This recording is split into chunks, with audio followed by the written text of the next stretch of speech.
16 साल के बच्चे पर कितना कपट किया है, केवल अर्जुन की विजय कराने के लिए। उस रण के क्षेत्र में आज भगवान उस बच्चे से बोले,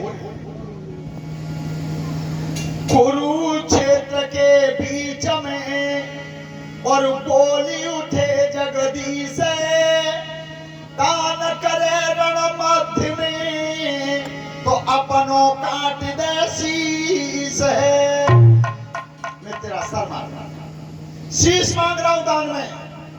बात सुनी घनश्याम की, सोई खींच लई तलवारी है, घटोत्कच के लालनी अज धरते काट दई नार है। शीश काट के पृथ्वी पर गिरा था अपने हाथ से, और जब वो शीश कट के धरती पर गिराया उस समय भगवान श्याम सुंदर सामने खड़े, तब उस कटे हुए शीश ने आवाज दी कृष्ण भगवान को, क्या बोला है, अरे मोती अरे बन के भिखारी दीनानाथ तुम्हारे, बन के भिखारी दीनानाथ तुमने, बन के भिखारी दीनानाथ। अरे मेरो शीश दान मिले रायो, तुमने बन के भिखारी दीनानाथ तुमने, बन के भिखारी दीनानाथ। अरे मेरे शीश दान मेरे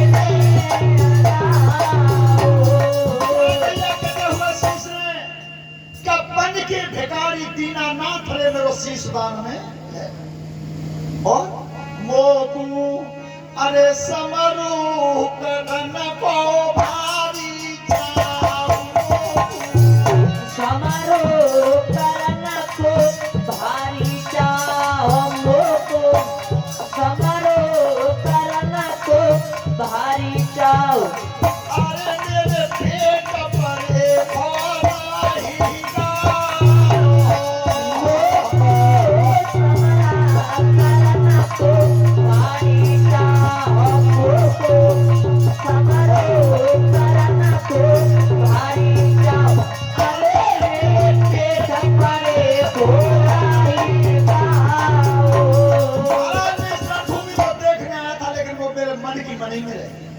भगवान ने कि रण को देखना चाहते हो तो दिखा तो दूंगा, लेकिन कर कुछ नहीं पाओगे।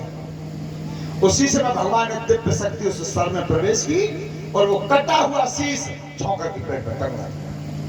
यहां से तुम लड़ाई को देख सकते हो, लेकिन कर कुछ नहीं पाओगे। कौरवों की तरफ से सेनापति गंगापुत्र भीष्म बने, पांडवों की तरफ से सेनापति धृष्टद्युम्न बने। लेकिन पिता में भीष्म ने कह दिया था, दुर्योधन मैं तेरे पक्ष में लड़ाई लड़ रहा हूं, 10,000 वीर रोजाना मारूंगा, लेकिन मैं 5 पांडवों में से किसी को नहीं मारूंगा, इनमें से किसी को नहीं मारूंगा। तो दुर्योधन ने खुशी हुई कि 10,000 जे अकेले मारेंगे तो पांडव कितनी देर में रह जाने लगे। पहले दिन का युद्ध समाप्त,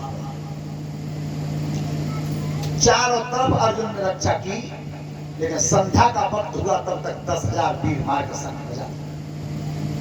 दूसरे दिन फिर लड़ाई हुई, 10,000 वीर फिर मार। 9 दिन हुए, 9। अब भगवान कन्हैया ने की, अर्जुन भैया 9 दिन है गए, वही तो जी पावही ना निबटो, तो तुम लड़ाई जीतोएगा।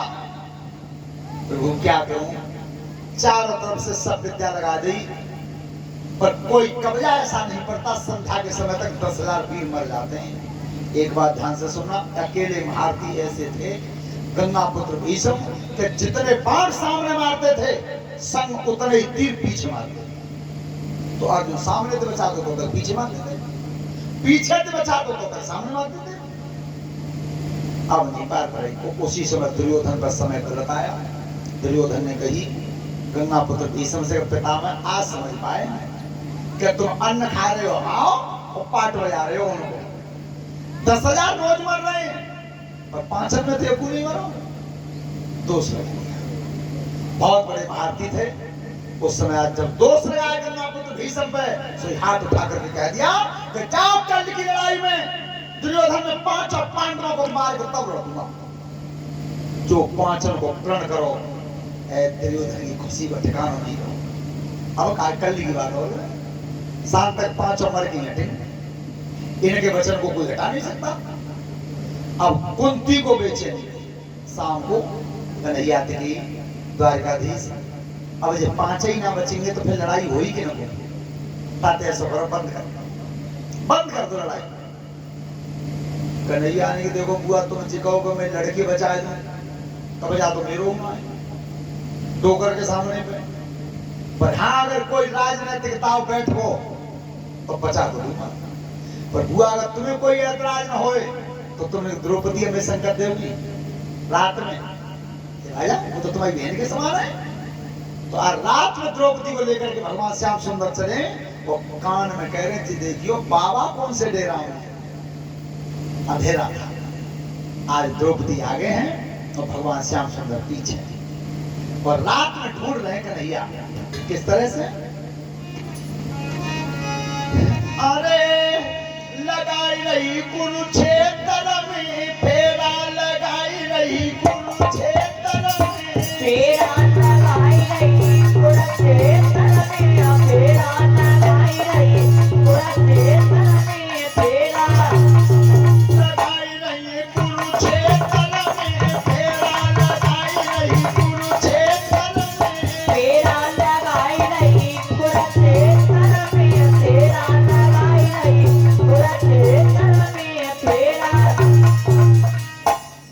अर्धरात में डोल रही, अरे डोल रही है, और देखत डेरा डेरा लगाई रही कुरुक्षेत्र में, फेरा लगाई रही।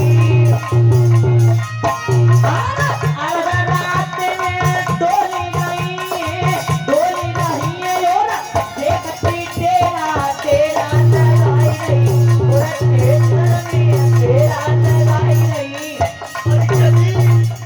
पर्दा खोल खोल के देख रही थी द्रौपदी के बाबा कौन से डेरा है। और जैसे भीष्म के डेरा पर पहुंचिए, बाबा की हालत क्या थी उस समय। माला घूम रही भीष्म की, अरे बाबा की रण को टंगनो सेहरा लगाई रही। कुरुक्षेत्र में फेरा लगाई रही। अरे माला घूम गई भीष्म की, अरे बाबा की रण को टंगनो सेहरा लगाई रही, कुरुक्षेत्र में फेरा लगाई रही। जहाँ इतना सर्वतार जमा हुआ था और भजन करते थे, दुखी रहते थे। रात को भजन करते थे कि भगवान अबई लड़ाई बंद रह जाए तो ठीक है, अबई बंद रह जाए तो ठीक है। और तो तक द्रौपदी ने देखी कन्हैया हाँ जा डेरा में, तो देखो बाहर एक राजनीतिक नेता, इतना बड़ा चतुर नेता ही नहीं हुआ तक पैदा। कन्हैया ने कि द्रौपदी एक काम करियो, अब आज दियो मत मोते कछु कहियो मत, केवल जाके पैर छुए चुपचाप। तो जैसे ही द्रौपदी गई है, आसन मारे बैठे थे, अंधेरा था, और जो दोनों हाथ पान बधड़े का कहिए, अरे हाथ उठाई कहीं भीष्म ने, कहीं बाबा ने, और स्वाग बनो रहे तेरा लगाई रही कुरुक्षेत्र में। फेरा लगाई रही कुरुक्षेत्र में, अरे हाथ उठाई कहीं भीष्म ने, कहीं बाबा ने, स्वाग बनो रहे फेरा लगाई रही कुरुक्षेत्र में, फेरा लगाई रही। देखो सुनो, इसीलिए तो बताते हैं कि हमेशा सास ससुर के बहू को पैर छूने चाहिए। आज जब ससुर के पैर छुए अंधेरे में हूं, तो भीष्म ने कह दिया बेटी तेरा सुहाग बना है, लौटे। कन्हैया ने कहा कही कि जी गई तेरे सुहाग बनो रहे, तो अब लौट के फिर जाओ। वो अब की आवाज दे के पूछियो कि कल तुमने लड़ाई के मैदान में गई कि 5 पांडवों को मार दूंगा, वो अब कहिए कि तेरा स्वाग बनो रहे, तो स्वाग तो तभी तो बनो रहे तब 5 जिंदा रहे। चतुराई से द्रौपदी है क्यों ले गए? भगवान जानते हैं कि द्रौपदी के ना 5 पांडव एक बराबर। तो जैसे द्रौपदी गई और लौट के आवाज दी है, पितामह जो भीष्म ने आवाज पहचानी द्रौपदी की, एकदम नवज झटका मारगी बखाओ। द्रौपदी, हाँ बाबा बेटा क्या पूछ रही हो? पिता मैं जी पूछ रही कि तुमने लड़ाई में तो जिकई के कल 5 पांडवों को मार दूंगा, और अज्ञान में तो जिकई है तेरा स्वाग बनो रहे, तो जी बता दो जी अबे कई का बात है पूरी करो कि लड़ाई में कई था पूरी करो। ऐसे समझ गए, बहुत चतुर थे। तब की बेटी द्रौपदी मेरी एक बात सुन, कौन सी? अरे भीतर बाई बुलाई की लइए, निभाई की लइए, और सलागी जो तेरा लगाई रही, तोरा छे करनी अकेला लगाई रही। भीतर पाए बुलाए के लिए, निभाई के लिए, सलागी जो तेरा लगाई रही, तोरा छे करनी अकेला लगाई रही। तुम्हें नहीं बताऊंगा पैर क्या सलागी लगे बाहर बिनने वाला होगा। रोटी आई भैया ने कहा गई भैया तुम्हें बड़ा ध्यान रखना, महाभारत में लिखा है कि उस ब्रह्मचारी का सामना करने में साक्षात ब्रह्म काम भगवान हिल गए उनका सामना करने में। अब गए जैसे प्रवेश किया, हाथ जोड़ के प्रणाम कर, कहो कन्हैया। पिता में बोले का पुछवा रहे द्रौपदी में? पिता में जी मेरे घर की बात रहा, त्याग बनवा की बात है। वो तुम्हारी पुत्र वधुआ तुम पागे ससुरो, अरे बहू पूछ रही है तारो जवाब दो। और रही बात मेरी तो मैं इसलिए आया हूं, रात की बात है द्रौपदी अकेली आ गई। कन्हैया मोह मत बताओ, मेरे कपड़े ही भूले ना है, मेरे सिर के बाल भूले। पर सुनो द्रौपदी तो मैं जवाब दे ही दूंगा, पर पहले एक जवाब तुम दोगे। तो पूछो क्या ये द्रौपदी हवन कुंड से पैदा हुई थी? महाराज द्रौपद गया हवन कुंड में से, और जिस दिन ये हवन कुंड में से जन्मी थी तो जाकर पैरों में चप्पल संग आई, और वे चप्पल जो पहनती थी वो देवलोक की चप्पल थी, देवताओं के लोग की। जब द्रौपदी रास्ता में चलती थी तो वे चप्पल आवाज करती थी चलते। आप देखिए बालकों को मेला में तो जूता खरीदना लाल बरम जब तो पीछे चलता है, ऐसे द्रौपदी के चप्पल पैर में आवाज करती थी। और कन्हैया जीवन भर द्रौपदी आज तक नंगे पैर चौकों में ना चली, पर आज नंगे पैर आई है जाके वे चप्पल कहां? बस श्री भगवान ने सीधो हाथ उठा के बगल में निकाल के दे दी। ये समझ के धन्य प्रभु जो 14 भवन को स्वामी है। अरे सूरज और चंद्रमा जिसके दोनों नेत्र हो, और समुद्र जिसका पेट हो, 10 दिशाएं जिसकी इंद्रियां हो, और इतना बड़ा संसार का ठाकुर की चप्पल बगल में, तो प्रभु हमारी तो गिनती रहा है। वचन तो जे ही रहे हो जो अब कह दिया से अब मैं पांडवों को नहीं मानूं, क्योंकि मैंने इसने मेरे पैर छुए और मैंने इसे सौभाग्यवती होने का वरदान दिया। पर कन्हैया तुमने मेरी प्रतिज्ञा तोड़वा दी है। मैंने प्रतिज्ञा की थी कल का मार दूंगा 5 को, पर सुनो मेरी तो टूटी रही है। एक प्रतिज्ञा तुमने तो करी है, क्या मैं हथियार नहीं उठाऊंगा? कहीं क्या आया? हाँ कहीं क्या है? तो मैं गंगा जी का बेटा नहीं जो कल हथियार न उठा लौटे आए। कुंती ने की कहा वो कन्हैया लड़ा बच जाएंगे, हुआ क्या है तो बच जाएंगे, पर मेरी बात घटना में चली गई है। मेरा बच भैया को क्या है तो बच गए। ध्यान रखना, पर कितनी धरा उठाई करते थे रात में। उसी समय द्रौपदी को छोड़ दिया शिविर में। अब अर्जुन से कहेंगे तू बहुत जल्दी कल कोई दिन अब अर्जुन को आएगा, तो अर्जुन ने सिखाया है गेल में। पिता में भीष्म ने आदत से बैठा कैसे आए? अर्जुन ने पितामह मेरी तरफ ध्यान करो, नाती हम है और नाती बेवड़े। तो एक काम कर दो तुम, कौन सा? क्या तो पंचायत करते हो, तो तुम घर के मुखिया हो, क्या तो फैसला करते हो, और फैसला न कर पाओ तो तुम जा लड़ाई में हट जाओ अकेले, न तो अकेले ही हो। देखिए जवाब क्या है समझा। अर्जुन बेटा अब समझ गए, जब पुरखाते जाबो पुनवा दुखी है जा, फिर मत जाना चाहिए जी, कहीं नहीं सकता। सो कन्हैया ने सारो दे तो अर्जुन पूछिए कैसे मरोए बाबा, फिर मरोए कैसे? क्या अर्जुन सो मेरा नियम है कि मैं अपना काल उसे बताऊंगा जिसके सिर पर हस्तिनापुर का मुकुट रखा हुआ।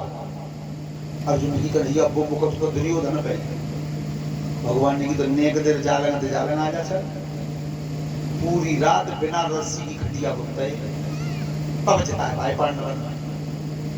अब दुर्योधन के डेरा में आए अर्जुन लेके, तब अर्जुन की भैया दुर्योधन उस दिन को याद करो जिस दिन चित्रसेन के अंदर अपने तुम्हें बांध के खड़ा कर दिया था, तब मैंने जंगल में छुड़ाया था तुम्हें। तो बाद में तुमने मुझे जी कही कि भैया अर्जुन तेने बहुत बड़ा एहसान करो, जाके बदले में कछु मांगे। मैंने कि आज नहीं मांगूंगा। देखो हमारे शास्त्र बताते हैं तुम किसी पे अगर एहसान कर दो ताकि बदले में बाद में कछु मत मांगो, अगर उसी समय मांग लिया तो एहसान बराबर हो जाएगा तुरंत। ऐसे जीवन में नौजवान बच्चों से मेरा एक कहना है, भागवत व्यास मंच के माध्यम से सब जगह अपने से बड़ों का सम्मान करते रहो, बड़ों को प्रणाम करते रहो, माता पिता की सेवा करते रहो। जीवन में दुखी रह जाओ तो पप्पू की गारंटी है, देखवा लो स्टाम्प पर बड़े नु प्लीज सम्मान करना पड़े बेटा। और तुम्हें एक मालूम है फौजी कि बड़े बूढ़े पे वो पढ़ाई है सो तुम्हें काउ यूनिवर्सिटी में ना मिलेगी, कहूं चले गई दुनिया में कोई यूनिवर्सिटी ऐसी नहीं जो बड़े बूढ़ों के तजुर्बा को तुम्हें पढ़ा के बता दे, वो केवल मिले ही तो बेटा को नहीं मिलेगी। वैसे और मालूम तजुर्बा कौन सा है? काउ को लड़का पढ़ के आओ यूनिवर्सिटी में आगरा, गणित से मैथमेटिक्स से, तो गणित में आता है सिद्ध करो, आता गणित पढ़ो बाल करने सिद्ध करो कि सुबह में आएगा भाई माँ कही कि मम्मी मैंने गणित में 2 के 3 सिद्ध कर वो पढ़ो है, 2 के 3 कर देता हूँ। अब मैं तो इतना पढ़ी लिखी से ना जाने पाई 2 के 3 कैसे होता है। ये लड़ा भाई हमने मोह ना मारे डोकरी बैठी तक पीछे बैठे खटिया पर डोकरो बेहू सुनने बोली माता जी तुम्हें पता नहीं मैंने 16 साल पढ़ाई करी है, 2 के 3 कर देता हूँ। तो 2 को 3 बनाई लड़ी बाप हो आगे 2 दलना प्लेट में लला कहती बेटा लड्डू खा ले 2 के 4 करे सो कब रही है। अब दोनों प्लेट में लड्डू दी गए सो कही कि माता जी यही दिखाऊं तुम्हें, यही सिद्ध करूं। सुबह करियो लड़ा, सुबह 1 लड्डू उठाओ, 1 2 2 रे ये लला मेरी ना समझ में आई माता, ये वही ना समझ में। देखो सुनो 1 2 2 रे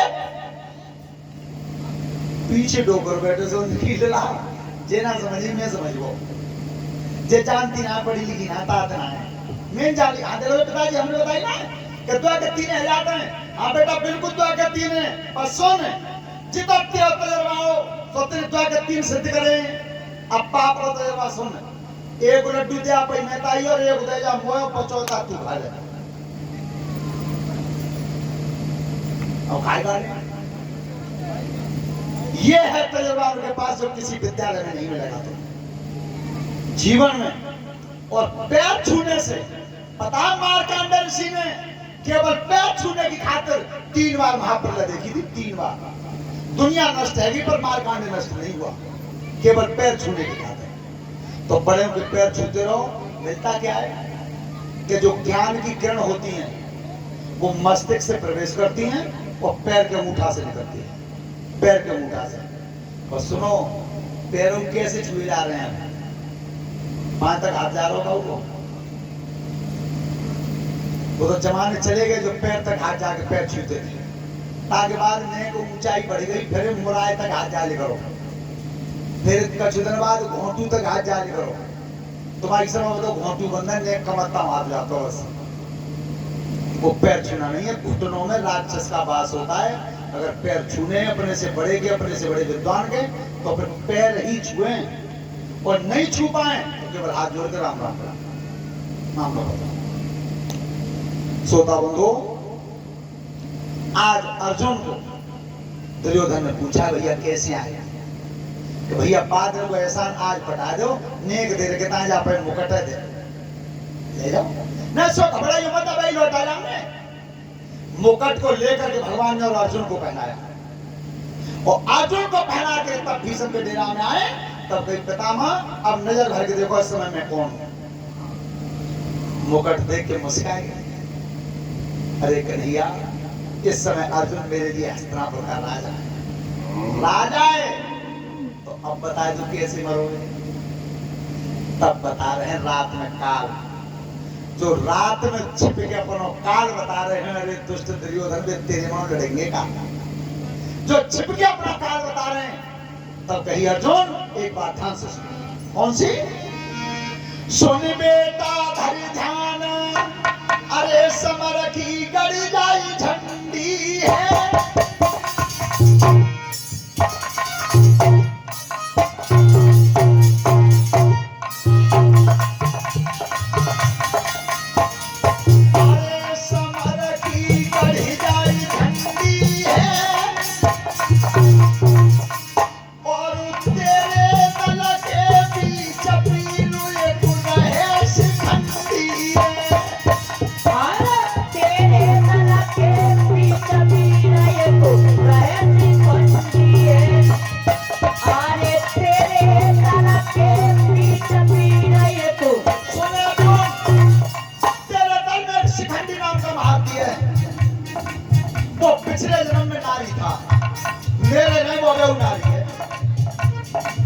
एक काम कर दिए, कल आवे मैदान में तब क्या चाखन वीर लड़े खेतन में, कांटी व धनुष हाथ में लइए, वीर शिखंडी जो छत्री है, बाबू रथ पे आगे लइए।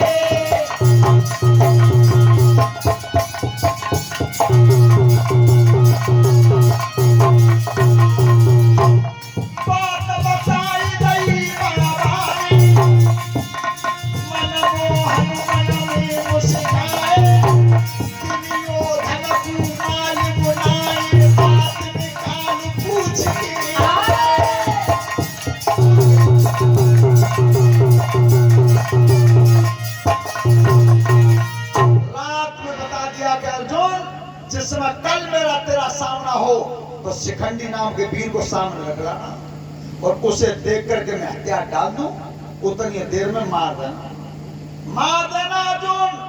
और जब तक मेरे हाथ में हथियार रहेगा तब तक तो जैसे हजारों तो अर्जुन हो, और तेरे जो रथना आंक रहे कन्हैया, ऐसे हजारों कन्हैया बुला दिए।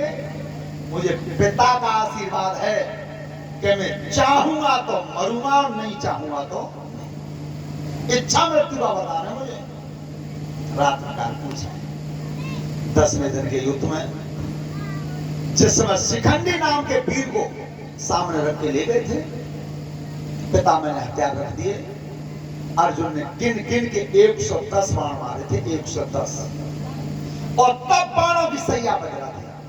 धरती में बाणों की सेज बन गई थी भीष्म की। एक अकेले वीर यही मरे थे कि जितना दुख कौरवों को हुआ था उतना ही दुख पांडवों, बराबर दुख हुआ दोनों को। गंगा जी के पुत्र भीष्म पितामह बाणों की सैया पर आए। सुनो सब ध्यान से, जिस कर्म को करने की तुम्हारी क्षमता हो और उसे तुम ईमानदारी से नहीं करते हो तो आपको भोग भोगना होगा। किसी के परिवार में लड़ाई हो रही हो और वो लड़ाई तुम मिट सकते हो तो तुरंत बिना कहे हैरान होकर के उनकी लड़ाई को मिट देना।